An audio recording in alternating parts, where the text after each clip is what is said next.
Yeskel pasal 47, sungai yang keluar dari bait suci.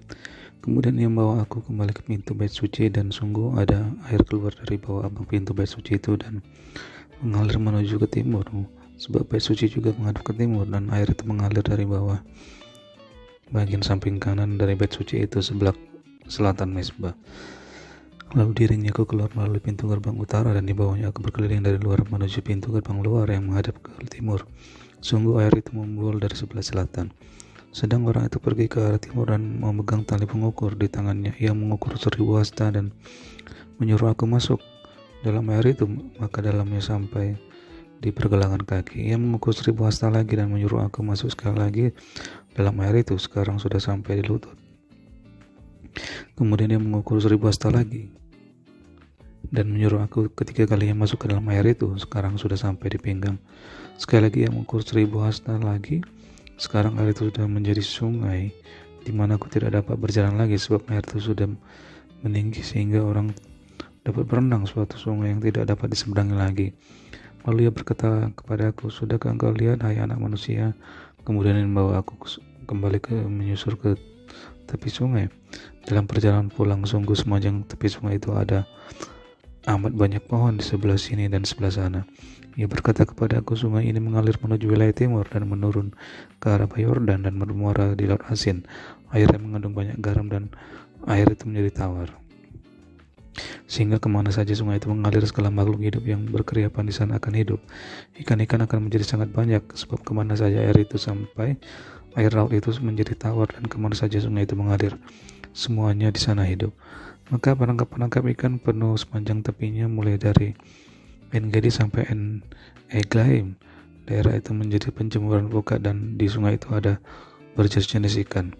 Seperti ikan-ikan di laut besar sangat banyak, tetapi rawa-rawanya dan payah-payahnya tidak menjadi tawar, itu menjadi tempat mengambil garam. Pada kedua tepi sungai itu tumbuh bermacam-macam pohon buah-buahan yang daunnya tidak layu dan buahnya tidak habis-habis. Tiap bulan ada lagi buahnya yang baru, sebab pohon-pohon itu mendapat air dari tempat kudus itu. Buahnya menjadi makanan dan daunnya menjadi obat. Ayat 13, batas-batas tanah Israel. Beginilah firman Tuhan Allah, inilah batas-batas tanah yang kamu harus bagi-bagi menjadi milik pusakamu di antara kedua belas suku Israel. Yusuf mendapat 2 bagian. Tanah itu harus kamu bagi rata, yaitu tanah yang dengan sumpah kujanjikan memberikannya kepada nenek moyangmu. Dengan demikian tanah ini menjadi milik pusakamu. Inilah perbatasan tanah itu di sebelah utara dari Laut Besar terus ke Hetlon sampai jalan masuk ke Hamat dan terus ke Zedad. Berota Sibraim yang terletak di antara daerah kota Damsyik dan daerah kota Hamat, terus ke Hazar-Henon yang daerah kota Hauran. Demikianlah perbatasan itu mulai dari laut sampai Hazar-Henon, sehingga daerah kota Damsyik dan juga daerah kota Hamat terletak di sebelah utaranya, itulah sebelah utara. Di sebelah timur mulai dari Hazar-Enon yang terletak di antara Hauran dan Damsyik, sungai Yordan menjadi perbatasan di antara Gilead dan tanah Israel, terus kalau timur sampai ke Tamar, itulah sebelah timur. Di sebelah selatan perbatasan mulai dari Tamar sampai mata air Meriba dekat Kades, terus ke sungai Mesir, terus ke Laut Besar, itulah di sebelah selatan perbatasan dengan tanah Negeb. Di sebelah barat Laut Besar merupakan perbatasan sampai tempat jalan masuk ke Hamat, itulah sebelah barat. Ayat 21, pembagian tanah Israel. Tanah inilah kamu harus bagi-bagi di antara kamu menurut suku-suku Israel, dan kamu harus membagi-baginya menjadi milik pusaka di antara kamu dan di antara orang-orang asing yang tinggal di antara kamu, yang melahirkan anak di tengah-tengahmu, dan mereka harus kamu anggap sama seperti orang Israel asli. Bersama-sama kamu mereka harus mendapat bagian milik pusaka di tengah-tengah suku-suku Israel. Jadi kalau di tengah-tengah suatu suku ada tinggal orang asing, disitulah kamu berikan milik pusakanya. Demikianlah firman Tuhan Allah. Yeskel pasal 48. Inilah nama-nama suku itu. Yang paling utara dari laut terus ke Hetlon, jalan masuk ke Hamat, Hazar-Enon, sehingga daerah kota Damsyik yang berdekatan dengan Hamat terletak di sebelah utaranya. Dari perbatasan sebelah timur sampai perbatasan sebelah barat terdapat bagian Dan.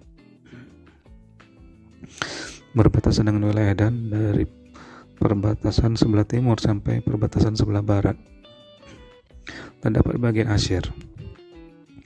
Berbatasan dengan wilayah Asyir dari perbatasan sebelah timur sampai perbatasan sebelah barat, terdapat bagian Naftali. Berbatasan dengan wilayah Naftali dari perbatasan sebelah timur sampai perbatasan sebelah barat, terdapat bagian Manasye. Berbatasan dengan wilayah Manasye dari perbatasan sebelah timur sampai perbatasan sebelah barat, terdapat bagian Efraim. Berbatasan dengan wilayah Efraim dari perbatasan sebelah timur sampai perbatasan sebelah barat, terdapat bagian Ruben. Berbatasan dengan wilayah Ruben dari perbatasan sebelah timur sampai perbatasan sebelah barat, terdapat bagian Yehuda. Berbatasan dengan wilayah Yehuda dari perbatasan sebelah timur sampai perbatasan sebelah barat, terdapat persembahan khusus yang harus kamu khususkan, yaitu 25.000 hasta lebarnya dan panjangnya sama dengan panjang satu bagian, yaitu dari perbatasan sebelah timur sampai perbatasan sebelah barat, dan di tengah-tengahnya terdapat tempat kudus. Bagian persembahan khusus yang harus kamu khususkan bagi Tuhan, panjangnya 25.000 hasta dan lebarnya 25.000 hasta. Dan bagi orang-orang inilah persembahan khusus yang kudus itu. Bagian imam-imam ialah panjangnya di utara dan selatan 25.000 hasta dan lebarnya di timur dan di barat 10.000 hasta, dan di tengah-tengahnya lah terletak tempat kudus Tuhan. Inilah bagian imam-imam yang sudah dikuduskan, yaitu Bani Zadok, yang memelihara kewajibannya terhadap aku dan yang tidak turut sesat dalam kesesatan orang Israel seperti orang-orang Lewi. Ini adalah bagian khusus bagi mereka dari tanah yang sudah dikhususkan, suatu hal yang maha kudus, berbatasan dengan bagian orang-orang Lewi.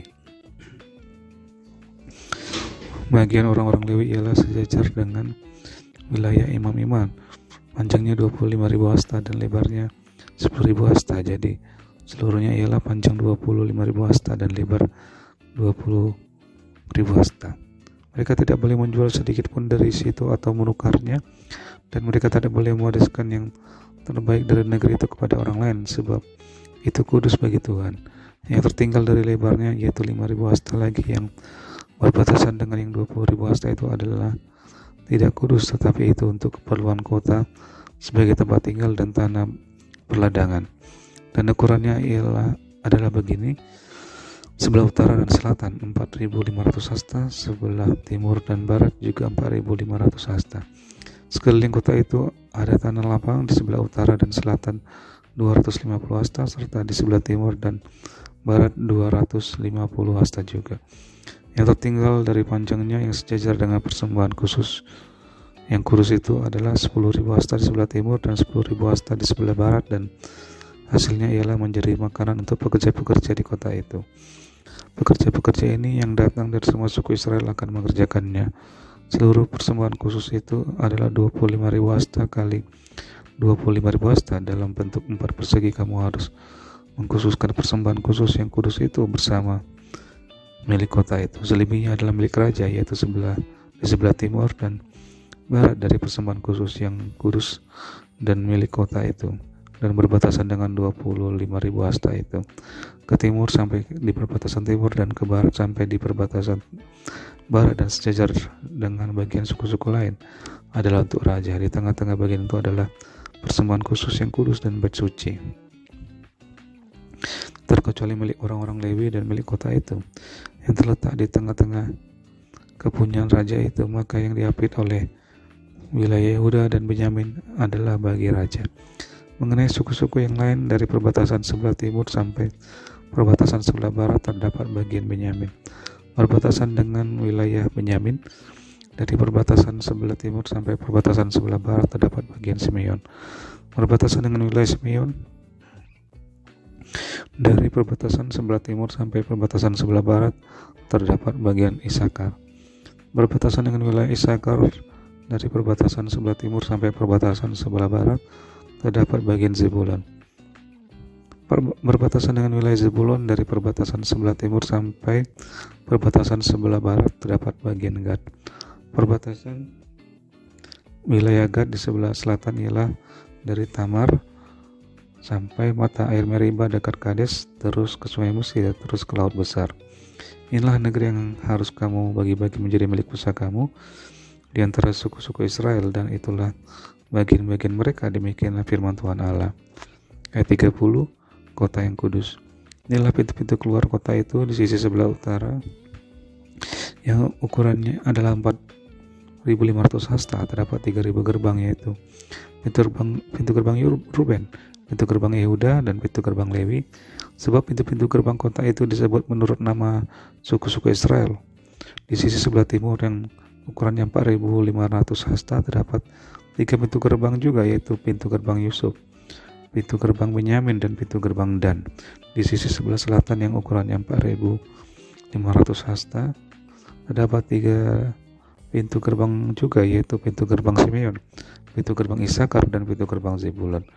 Di sisi sebelah barat yang ukurannya 4.500 hasta terdapat 3 pintu gerbang juga, yaitu pintu gerbang Gad, pintu gerbang Asher, dan pintu gerbang Naftali. Jadi keliling kota itu adalah 18.000 hasta. Sejak hari itu nama kota itu ialah Tuhan hadir di situ.